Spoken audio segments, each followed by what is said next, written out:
Merci Nadia d'être avec nous et de nous partager votre expérience.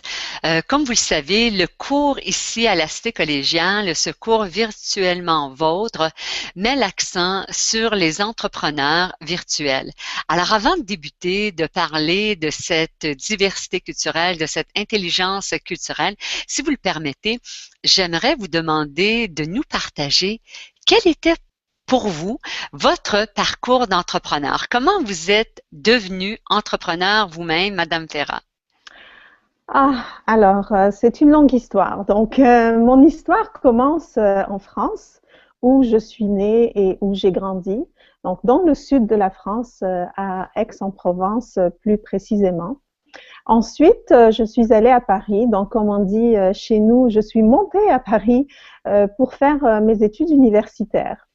Ce qui a été pour moi une première expérience du choc culturel dont vous avez certainement entendu parler.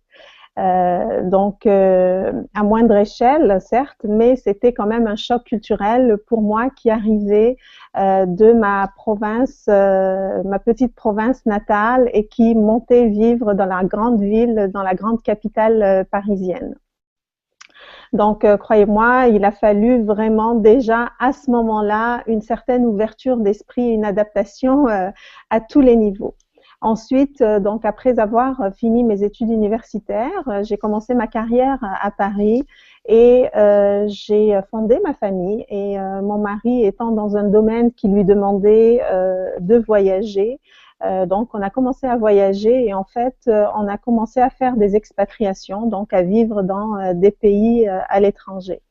Et chaque fois qu'on s'installait dans un pays, bien sûr, je devais me trouver un travail dans mon domaine qui était les ressources humaines et le marketing.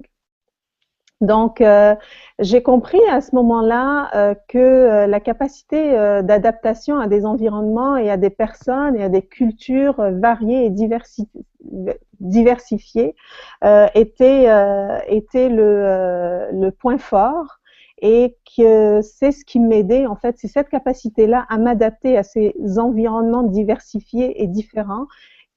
C'est cette capacité qui m'a aidé à réussir non seulement ma vie et notre expatriation en tant que famille, mais aussi ma carrière et les succès dans les projets que j'avais à mener dans mes différentes positions.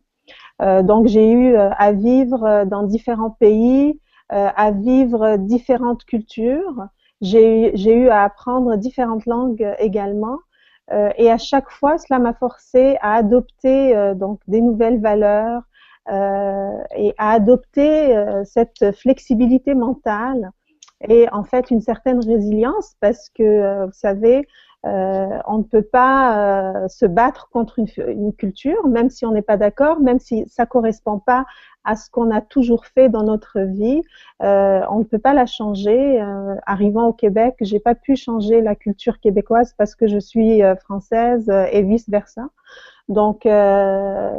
J'ai dû m'adapter et je suis et j'ai toujours donc été en affaires à l'international. J'ai réalisé que ces dimensions culturelles-là, lorsqu'elles sont respectées, euh, c'est ce qui a porté le succès. Et à l'inverse, lorsqu'on ne respecte pas ces différences culturelles, c'est ce qui menait vraiment les compagnies à l'échec. Et D'accord. c'est ce qui m'a, je dirais, amené à faire de cette pratique-là le cœur de ma profession. Et à quel moment est-ce que vous avez que vous êtes plongé, parce que vous savez, à titre d'entrepreneur, hein, les gens nous parlent de leur cheminement. Alors, dans votre cas, à vous, on entend que cette diversité culturelle, cette capacité d'adaptation, je dirais même de flexibilité, elle est très présente. Alors, de reconnaître différentes valeurs, d'apprendre différentes langues. Et à quel moment, avec un bagage en ressources humaines et en marketing, est-ce que vous êtes plongé, que vous êtes devenu entrepreneur à votre compte? Et qu'est-ce qui a fait que vous avez fait ce choix?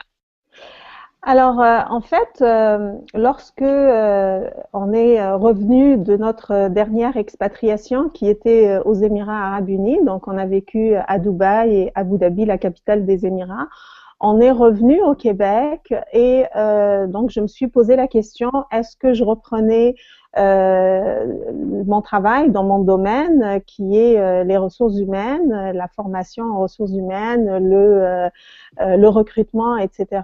Ou est-ce que j'avais envie de faire ça déjà? Donc, j'avais vécu beaucoup de choses dans ma vie qui m'ont justement amené à avoir plus d'ouverture et à me dire non, finalement, c'est vraiment pas un domaine dans lequel je veux revenir. Je veux faire autre chose, peut-être quelque chose qui a un lien avec ce que j'ai toujours fait.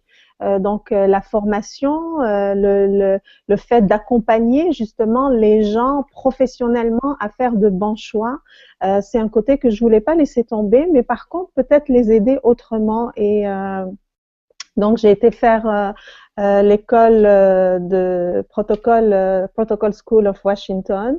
Ce qui m'a le plus ouvert les yeux, c'est la différence dans les pratiques.